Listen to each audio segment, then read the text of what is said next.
Bonjour, bonjour à toutes et à tous, bienvenue sur KTV, Kwezi FM, le 106.9, mais également sur la page Facebook de KTV, pour un temps de parole en direct à la radio et à la télévision. Alors vous le connaissez, hein, Emmanuel Legras pour l'ADI, mais il est accompagné aujourd'hui de Michael Atoumani de la BGE. Messieurs, bonjour. Bonjour. Merci d'être avec nous et d'avoir accepté notre invitation. Alors, on connaît l'ADI, les aides aux entreprises, les petits prêts, etc. Mais là, avec la BGE, vous mobilisez littéralement parce que l'heure est grave. Tout à fait. En fait, nous organisons toute la semaine prochaine une campagne d'information sur la création et le développement d'entreprise, donc sur l'entrepreneuriat au sens large. Cet événement s'inscrit dans le cadre d'une campagne nationale qu'organise l'ADI sur tous les départements de métropole et d'outre-mer. Et nous avons souhaité, l'ADI, dans le cadre d'un contexte post-crise, que l'ensemble des partenaires et des structures d'aide à la création d'entreprise conjuguent leurs efforts. Donc nous avons convié l'ensemble des structures, donc la BGE avec Michael qui est là aujourd'hui pour en parler avec nous, mais également le cabinet Moret de conseil, les chambres consulaires, donc CCI et chambres des métiers. On a également la cause d'activité Oudjerébou, on a la coopérative d'activité d'emploi énergie alternative, on a Créa Pépite également, donc la société de conseil. Voilà, donc on est 7 structures, plus mardi nous aurons également Pôle emploi à nos côtés, donc voilà, ça fait 8 structures. Donc vous êtes réunis, une espèce de dream team en quelque sorte de la finance. Le but c'est quoi? C'est de pouvoir proposer aux entreprises qui ont des besoins en trésorerie ou en investissement? Les deux. Oui. Parce que le problème aujourd'hui, c'est la trésorerie. Oui, tout à fait. L'idée, c'est de faire passer des messages le plus large possible et au plus grand nombre possible. Tout d'abord, pour les personnes qui souhaiteraient se lancer dans l'entrepreneuriat, donc dans la création d'entreprise, leur montrer qu'il existe des structures qui sont là pour les aider, aussi bien en termes d'accompagnement, de formation, mais également en termes de financement, et également pour des entreprises en développement ou déjà existantes qui rencontrent soit des difficultés de trésorerie aujourd'hui, notamment liées à la crise et au blocage et à la paralysie de l'île qu'on a connue pendant cette semaine, ou d'autres entreprises qui auraient également des projets d'investissement. Alors bien sûr, on parle plutôt de micro-entreprises, mais les chambres consulaires, par exemple, étant à nos côtés, des entreprises un peu plus costauds sont également invitées à venir se renseigner. Donc là, ils pourront avoir tout le panel des aides et des services qui existent sur le département réunis en un seul et même endroit. Alors, Michael, tout le monde connaît la BGE ici à Mayotte, en tout cas tous ceux qui ont l'envie, l'idée un jour de créer une entreprise. On passe tous par la BGE, en tout cas il faut passer par la BGE. C'était impératif aujourd'hui, après cette crise que l'on a vécue, de trouver le moyen d'aider les entreprises qui sont passées par la BGE. Historiquement, on est partenaire de l'ADI, donc à chaque fois, à chaque année, lorsqu'il y a ça, on intervient. Donc cette année aussi, même s'il n'y avait pas eu les crises, on serait intervenu, mais c'est effectivement une action qui touche beaucoup de monde et qui permet de toucher à la fois de nouvelles personnes et d'autres entrepreneurs qui ont été impactés dans les nôtres. Alors, Michael et Emmanuel, qu'est-ce qui a changé? Qu'est-ce qu'il y a de nouveau par rapport à ce qui se faisait avant la crise? Alors, tout d'abord, du point de vue des entreprises, ce qui peut y avoir de nouveau, c'est que les besoins financiers ne sont pas forcément les mêmes. On pouvait avoir des entreprises qui, chaque année, ont des besoins pour renouveler les stocks, avec notamment, on pense au Douka, aux petits commerces, etc., qui vont s'approvisionner à Dubaï, en Thaïlande, en Chine, etc., ou des entreprises qui ont des projets d'investissement. Beaucoup de projets d'investissement, de réhabilitation de locaux, etc., ont été aujourd'hui suspendus parce que le besoin premier aujourd'hui des entreprises, c'est le fonds de roulement, c'est la trésorerie. Voilà. Il faut pouvoir se relancer après la crise, il faut pouvoir en effet soit se réapprovisionner en termes de stock, mais également pouvoir payer ses charges, payer ses salaires pour ceux qui en ont, et donc tout ça c'est du fonds de roulement. Et donc ce qui change aujourd'hui, c'est l'objet de la demande. Voilà. Aujourd'hui, l'ADI traite beaucoup de dossiers, on a beaucoup de demandes depuis bien sûr la fin de la crise. 90% des demandes sont vraiment pour du financement de fonds de roulement. C'est pourquoi l'ADI tout d'abord bénéficie de son nouveau microcrédit dont le plafond a été augmenté depuis septembre l'année dernière à 15 000 € au lieu de 10 000 €, donc on est en mesure déjà de financer de manière plus importante. Et au-delà de ça, dans le cadre des mesures d'urgence annoncées par le gouvernement, l'ADI a été doté par l'État et via le ministère des Outre-mer et la Caisse des dépôts et consignations d'un fonds de prêt d'honneur, donc de 2 100 000 € exactement.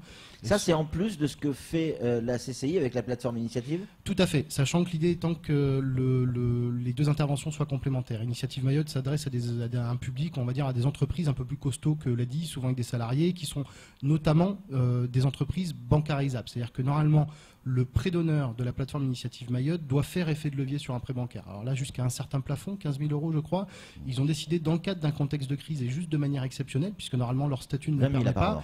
20 000 et ça peut aller jusqu'à 50 000 si effectivement on a un levier bancaire. C'est ça, tout à fait. Donc jusqu'à 20 000 de faire ce qu'on appelle du prêt d'honneur sec. Donc c'est tant mieux, puisque pour des entreprises plus costauds, ça va pouvoir leur permettre de se faire abonder leur trésorerie. Nous l'a dit, on a un prêt d'honneur qui aujourd'hui, pour des personnes qui seraient des nouveaux clients, on va dire, de l'association, va pouvoir atteindre 3 000 euros en plus d'un microcrédit. Et par contre, pour des personnes qui sont déjà clientes chez nous et que l'on connaît, que l'on appuie depuis de nombreuses années à se développer, là, le prêt d'honneur va monter jusqu'à 5 000 euros. Alors en effet, on est sur des montants moindres que la plateforme Initiative Mayotte. Pour autant, on est, nous, sur un public non bancarisable, non bancarisé et statut micro-entreprise. Donc aujourd'hui, on est en mesure d'atteindre à peu près 18 000 euros pour nos clients, donc ce qui est un montant non négligeable. Ah oui, c'est clair. Quand on voit effectivement que pour les entreprises un peu plus importantes, avec la plateforme Initiative, on arrive à 20 000. Là, pour les toutes petites entreprises, on est à 18 000. C'est plus que pas mal. Michael, est-ce que parmi les entreprises qui sont passées par la BGE, il y a des entreprises qui ont dû arrêter ou qui sont en très grosse difficulté suite à cette grève? Donc pour cette question-là, je ne m'occupe pas spécifiquement de la partie entrepreneuriat, mais on a rencontré aussi des entrepreneurs qui avaient vraiment des difficultés, mais qui, comme Emmanuel a rappelé, tournent autour de la trésorerie. Donc nous, on peut les accompagner à travers le financement participatif qu'on a mis en place. Bien sûr. Donc, et puis on peut également les accompagner à travers des formations. Donc c'est plus un accompagnement conseil et aussi une autre alternative aux recherches de financement. Manuel? Oui, si je peux compléter, les difficultés que rencontrent aujourd'hui les entreprises, le secteur associatif le rencontre également. Je ne parle pas forcément de nos structures, nous on règle nos problèmes et on a nos soutiens avec nos bailleurs, mais des petites associations locales peuvent rencontrer aussi ces difficultés de trésorerie, de financement, etc. Et donc c'était juste pour préciser, Michael ne l'a pas encore fait, mais Michael est responsable puisque la BGE porte le dispositif local d'accompagnement, qui est un nouveau dispositif qui existe maintenant depuis 1 an, et qui est là pour accompagner justement les associations. Donc on invite le secteur associatif à venir aussi sur le forum. Alors on parle en effet d'entreprise, mais qu'ils n'hésitent pas, en tout cas les leaders associatifs, à venir nous rencontrer sur le forum, puisque la BGE sera là pour leur présenter le dispositif DLA. Samuel Bocher, le rédacteur en chef de France Mayotte Matin, a une question à vous poser, messieurs. J'essaie de prendre un cas très concret.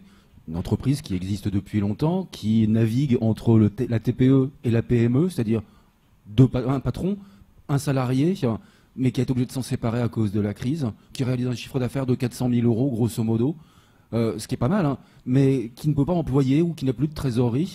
Vers qui elle doit se tourner? La BGE, elle a dit, ou plutôt vers la CCI ou les autres organismes? Parce que c'est une position, le cul entre deux chaises, j'ai envie de dire.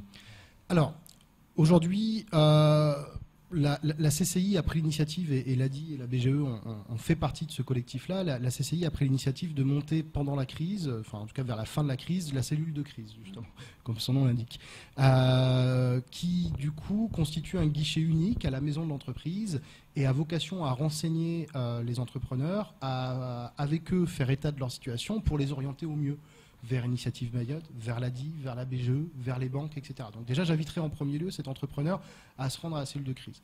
Après, une PME qui réalise aujourd'hui, ou TPE qui réalise 400 000 euros de chiffre d'affaires, s'il a dû en effet, pour des problèmes de trésorerie, devoir se séparer, s'il a dû se séparer de son salarié, l'ADI, à partir du moment où ce projet-là n'est pas finançable par une banque, on peut étudier en tout cas la demande. Encore une fois, on sera nous limité dans nos capacités d'intervention, aux alentours de 15 000 euros, on va dire, de plafond. Par contre, on a eu beaucoup de demandes à l'ADI, mais ce qui est aussi normal, d'entrepreneurs venus nous voir qui avaient des prêts bancaires professionnels en cours de remboursement. Suite à la crise, les banques n'interviennent pas. Voilà. Donc les banques, par contre, interviennent auprès des micro-entrepreneurs à travers l'ADI, puisqu'ils sont partenaires de l'ADI, on leur emprunte de l'argent, etc. Mais là, les banques n'intervenaient plus pour ces entreprises. Là, on est nous devant un cas de conscience. C'est-à-dire qu'on est devant des entrepreneurs que l'on souhaite aider, mais on est hors des clous de notre mission. Notre mission étant de financer des gens qui n'ont pas accès au crédit bancaire. Donc moi, vraiment, le message qu'on a fait passer à nos partenaires bancaires et aux réunions de crise avec le préfet, etc., c'est vraiment de dire les banques leur ont fait confiance 1 fois, 2 fois. Ils ont des prêts professionnels en cours de remboursement. Il faut que la banque soit encore là. Donc c'est le boulot de la banque, c'est sa mission de soutenir à nouveau ces entrepreneurs. Vous n'êtes pas en concurrence, parce qu'il voilà, on a le prêt d'honneur d'un côté, un autre prêt d'honneur d'un autre côté. On a le sentiment que voilà, il y a la crise, on sort. Moi aussi j'ai un prêt d'honneur, moi aussi. Vous êtes en concurrence ou vous arrivez vraiment à travailler ensemble? Non, on parvient à travailler en bonne intelligence. En effet, il y a eu des fonds de prêt d'honneur qui ont été octroyés par l'État, pour Initiative Mayotte également par le Conseil départemental. Nous-mêmes, on va bientôt être abondés par le Conseil départemental, donc on se réjouit de ça. Mais si aujourd'hui on a séparé justement ces lignes de prêt d'honneur, c'est bien parce que le public est différent. Encore une fois, j'insiste, l'a dit, c'est plus d'1 millier d'entrepreneurs soutenus par an. Ce sont des personnes qui n'ont pas accès au crédit bancaire. Notre prêt d'honneur a vocation à leur financer des quasi-fonds propres, à leur financer des besoins en fonds de roulement avec un différé que l'on applique de 12 à 24 mois sur le prêt d'honneur. Adossé donc à un microcrédit, le public n'est pas le même. Donc c'est là où on trouve notre complémentarité avec la plateforme Initiative Mayotte, par exemple. En conclusion, Samuel. Oui, l'ADI, excusez-moi parce que la BGE c'est très intéressant aussi, mais je focalise sur l'ADI en ce moment parce qu'on a eu la crise. L'ADI, c'est plusieurs dizaines de millions d'euros qui ont été prêtés ces dernières années. Je crois que c'est près de 30 millions. Hein. 45 millions, vous voyez. Et vous avez un taux de remboursement de l'ordre de 99%, si je ne m'abuse. Exactement, un peu plus. Ouais. Est-ce que vous craignez qu'aujourd'hui la crise fasse que ce taux de recouvrement baisse? Alors, est-ce que vous enregistrez déjà des signes? On ne le craint pas, en tout cas on anticipe et on prend des mesures pour faire en sorte justement que le taux de remboursement reste le plus important possible. Au-delà, pour nous, la nécessité de se faire rembourser, pour nous rembourser nos partenaires bancaires, c'est aussi pour nous une bonne condition de pouvoir continuer à accompagner les chefs d'entreprise et notamment financièrement. C'est-à-dire que ceux qui vont mettre un point d'honneur à nous rembourser vont pouvoir renouveler leur microcrédit, etc. Donc on a pris des mesures spécifiques suite à la crise pour justement éviter toutes ces difficultés de remboursement. On a aujourd'hui la possibilité, pour ceux qui sont en cours de remboursement, de faire ce qu'on appelle du rééchelonnement technique. Donc, pour parler beaucoup plus simple, c'est un report de 3 échéances. Donc en gros, on va annuler les 3 prochains mois de remboursement et on va différer à la fin du prêt. On va être en capacité de faire ce qu'on appelle de la restructuration de crédit. Restructuration de crédit, c'est quoi? Il me reste un petit capital restendu. Par exemple, j'ai encore 4 000 € à rembourser à l'ADI, mais si je veux me relancer, j'ai besoin de capital supplémentaire. Donc on va racheter le premier prêt avec un second, par exemple de 15 000 €. Donc on va lui mettre à disposition 11 000 €, par exemple, donc le reste, le solde, et on va permettre du coup de relancer. On a mis en place une veille téléphonique. On a ouvert l'accès à notre hotline téléphonique gratuite, qui est une plateforme téléphonique au niveau national qui répond à toutes les questions juridiques, comptables, etc. pour les entrepreneurs. Donc aujourd'hui, on est en ordre de bataille pour justement aider à la relance des micro-entrepreneurs et veiller à ce que le taux de remboursement reste bon et que justement eux puissent continuer à honorer leurs dettes. Attention, ça reste quand même des crédits. C'est pas de la subvention, c'est des crédits, ça se rembourse. Ça nous engage. Et ça nous engage. C'est ça, exactement. En tout cas, merci beaucoup à Toumani, merci, Michael, pardon. Merci beaucoup également à Emmanuel pour le boulot que vous faites et de votre présence sur ce plateau. C'est tout pour ce temps de parole. Tout de suite, la suite de nos programmes.